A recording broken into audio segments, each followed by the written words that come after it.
Hello and welcome to my presentation on devil games and QR. My name is Till Milzo and this is joint work with Lukas Meyer, Arnaud de Mesme, Jack Stade and Markus Schäfer. What are devil games? So this comes from an old puzzle that we pay respect to. And the puzzle works as this. You go to hell and the devil offers you to escape hell if you win the following game against the devil. The game goes as follows. There is a circular table, and you and the devil alternate in placing coins on the table. You're not allowed to let coins overlap, and the first player who cannot place a coin loses the game.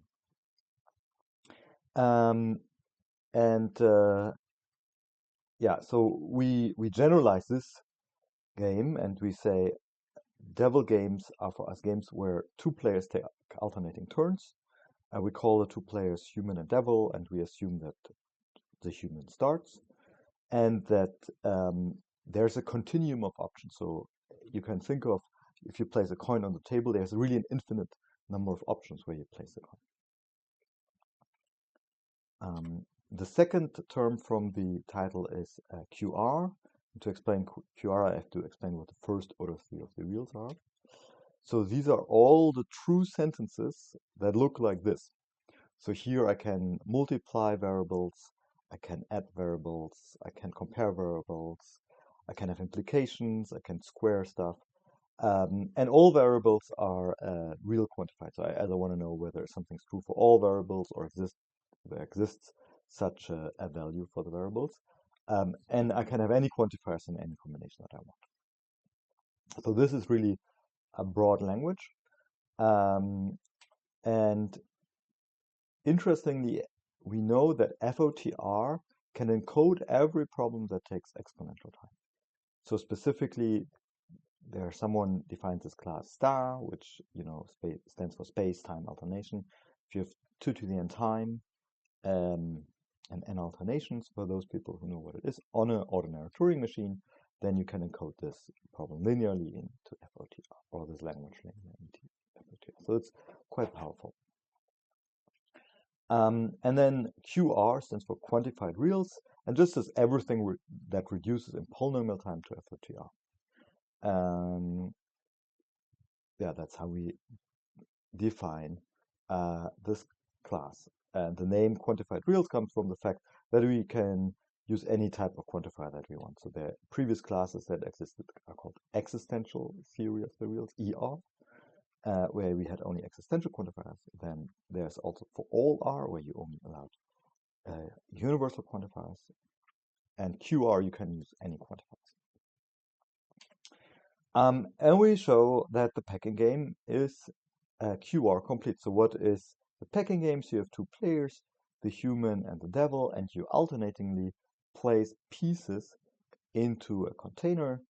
The human has some pieces, the devil has some pieces. They can choose any piece they want. The first player who cannot place a piece loses the game. Our second result is that we show that the order type game is QR complete.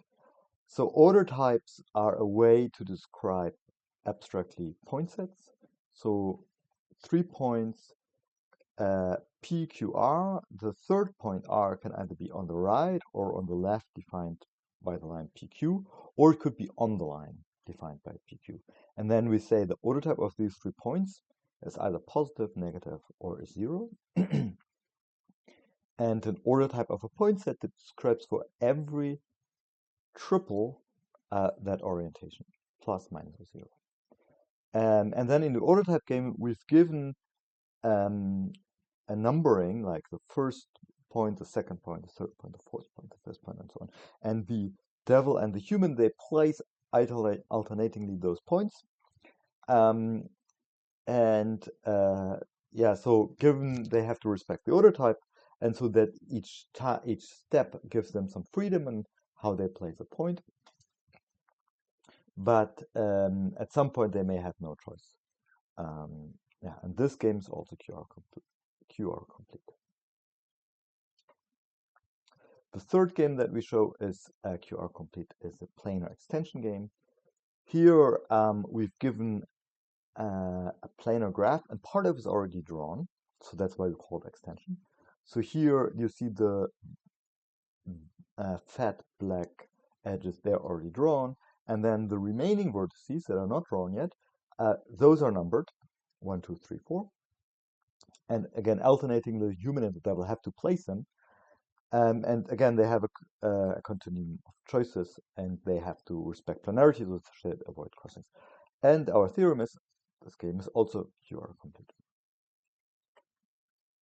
So first, how do we show QR membership? And that's straightforward, but we actually have a very good tool to show QR membership. Namely, we show that there is a machine verification. So there's now, so this here on the top is meant to be a real RAM.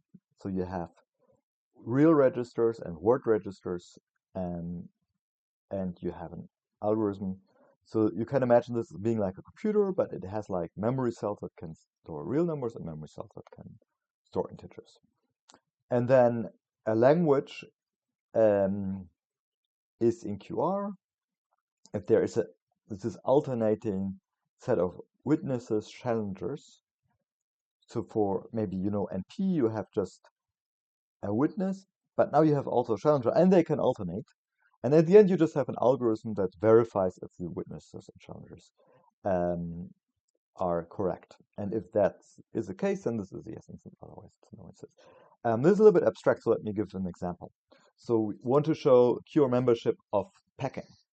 So here, our instance is, our W, our word, is the packing instance. So that's the human pieces, devil's pieces, and the container. The XI are the piece placements of the human, so saying like which is the IS piece that the human picks and where to place it. The YI is a devil piece placement where the devil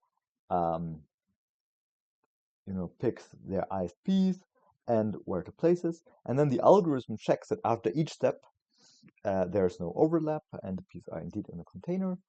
And the algorithm says no if there's a violation. If the devil violates, then the answer is no. If the then that's okay. Then it's still a yes instance. But if the human violates, then that's a no instance. And if everyone can pack everything, then the human wins. Yeah. So the algorithm just checks after each step if everything's okay, and then that's QR membership. The same we can do with the order type game. The input is the order type in your order. The XI and YI are the placement of the points from the human and the devil, and the algorithm just checks that after each turn, this is the correct order type. And then, depending on whether the human or the devil violates, it either rejects or accepts the input. And the same with the planar drawing game. This partially drawn graph is the input. The human and the devil placements are these variables that are alternating between exist and for all. And then just the algorithm just have to check that at each step no crossing appears and either accepts or rejects depending on if it's the human or the devil who created the crossing. Okay, how do we show QR hardness? Well, so we have this intermediate problem, which we call FOTRINV. So here we have variables x1, y1, x2, y2, and so on, that go into a formula phi. And there are two important properties for phi. The one is that all variables are over a compact range, let's say -1 to 1.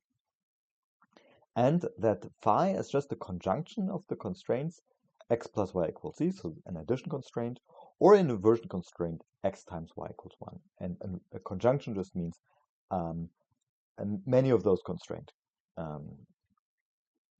connected by ends. And each of these constraints could have some variables, we don't know which ones. And then our theorem is that FOTRINV is QR complete. And that's like the base step, and maybe also the most technical part of the paper to show that. And then the reduction to show that all the devil games are hard, so we show that FOTR reduces to FOTRINV, and from FOTRINV we reduce to the devil games. So there is this very famous class, the existential theory of the reals, that has only existential quantifiers. And for QR, we have these unlimited quantifiers. And for ER, we have this ETRN, which is the same as FOTRN, but here we have only existential quantifiers. And then there was a theorem that ATRN is ER complete, and that was really influential for the whole community, and it showed that yeah, it was a starting point for many other hardness reductions for ER, and so we hope that FOTRN will also be a starting point for many FOTR, for many QR complete problems. So let's, I would like to show some of the proof ideas here. So first, how do we get that there's only inversion? So we have this, complicated formula, but we only want to get inversion.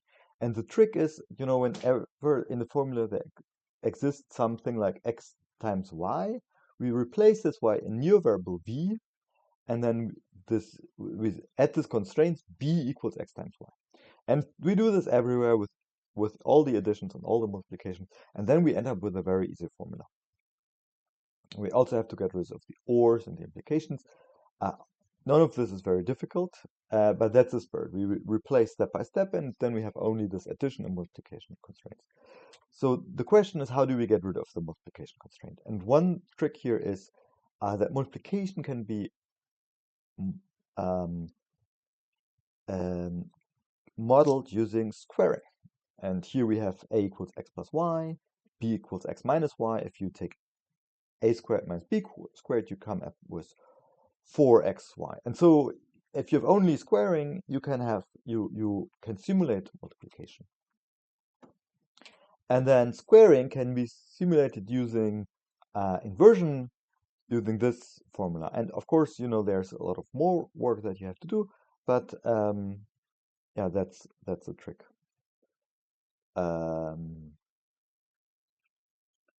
That you have to do.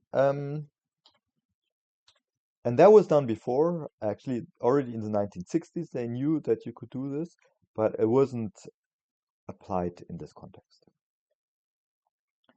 The second idea is this range compactification. So how can we make sure that this FOTRINV only have compact ranges? And this is the most technical part of the paper, which is a very long detailed proof. And here we only give like the snippets of ideas, but maybe really apart from all the technical fluff, it's maybe the core of it. And before I want to give this idea, I need to explain a little bit of a background. So there could be double exponential coordinates already if you have ER formula, so with only existential quantifiers. And that's hopefully, or this is kind of known to a wide audience, at least to all people to listen to my talks. So for instance, so we just say we have this set of variables, and each variable is the square of the previous variable, and x0 is 2. And then we do some calculations, and we see that xn must be 2 to the 2 to the n.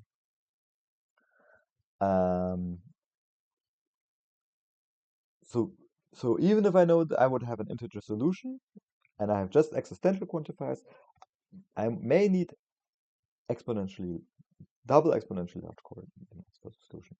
That's a lot of search. Now in the realm of QR, we may need triple exponential coordinates. Crazy.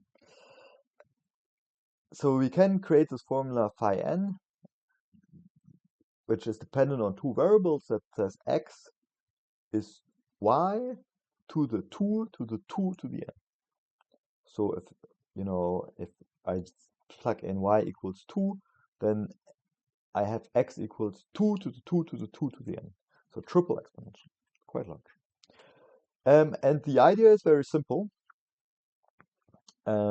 so we couldn't define psi n recursively. We say, well, psi n is either we want to have that x equals, is triple exponential in t, and t is triple exponential in y. And then we do this computation, and then we see that x indeed will be, again, triple exponential in y. And so we used this, we constructed psi n recursively on psi n minus 1. The downside is that I used here psi n twice, psi n minus 1. That means this formula blows up exponentially in size. And there is a smart workaround. So we just say, well, I mean, this psi minus 1, we use it twice, exactly the same. So what we could do is that we say, well, we either, the variables that we plug in, they're either going to be x or t, or the variable's going to be t or y, depending on is I 0 or I 1. But this needs to be true, right, for x, t, and y. So we get the same. It's a little bit technical, but the main idea is here that the universal quantifier for all I just gives us that we can choose which variables we plug in. Okay, so we can create triple exponentially large coordinates. So even if we know all the solutions would be rational numbers or let's say integers, we may need triple exponentially large integers. It's quite large, and that's kind of well known. And one part that we did, and that's already also, kind of using known techniques from the literature, we kind of need to scale then all the variables into some. So let's say once we have some, we show that also not larger exponents can be created. And then once we have this upper bound, we can scale everything down. Okay, but so this scaling down and so on, that's kind of a known technique. But there is a fundamental problem here. And to illustrate this, let's look at this formula and the solution set here in on the left. So we have the formula for all y, x is x, and then either y is 0 or x times y is minus 1. And we can see on the left the graph. So if I pick y equals 0, then I can pick x whatever. If y is any other value, then x just needs to be the reverse. And so we have like here 3 components of the solution. Now, if I want to in strict range bounds, any range bound that I want, what we see here immediately is in any bounded range, the formula is incorrect, while the original formula is correct, right? And the way that we go around this is we thicken the formula. So it's a like we can do this in a purely technical sense. But what happens is that the solution set gets thickened just slightly, and what happened then suddenly is that for some range, the formula, if we then choose the range large enough that these thickened parts overlap, then we are happy. Then we can choose x and y. Then the formula stays true even if we bound the ranges. And once we bound the ranges, we can have these upper bounds, these triple exponential upper bounds, and then scale everything. So that's the core idea. Okay, so now comes a problem. There is this formula which is incorrect because if you plug in y equals 0, right, in this formula here, then there is no x which makes it true. But if you thicken it, suddenly it becomes true, because if you thicken it, while you get close, you overlap the x-axis here. That's kind of not what we want, because we want that after the thickening, true formulas stay true, but false formula should stay false, right? And then, okay, we do range bounds, and they also give us a true formula. So the idea to work around this is to do so-called gentle thickening. There's a technical way to do this, but we essentially want that different components stay disjoint. And what we can see here with this thickened formula, so this formula now within that range becomes true, and it was true, and within that range it's still true. So we can have range bounds, and the formula that was incorrect stays incorrect. Y equals 0 still is not a solution. That's the main idea, and then there are lots of technical things of how to do the scaling and how to place a range bound, and then we have to move all the range bound to the beginning of the formula. So we have to use lots of monotonicity arguments, and we can swap limits, and then we have to say we realize limits. This is very technical, but somehow also like not so innovative, but that's really the core idea. Okay, so now we have the proof idea for FOTRINV. So how do we show then that the packing game is hard? Well, the first thing with the packing game is we have all these pieces, and we make sure that the pieces can only be placed at certain positions. And so we have these notches. So the gray thing is a piece, and the thick black thing is the boundary of the polygon or of the container, and it cannot it can be there, and it cannot be somewhere else, and no other piece could fit, because these A and B we can vary for each piece. So in that way we can have control where all the pieces are, where they're supposed to be.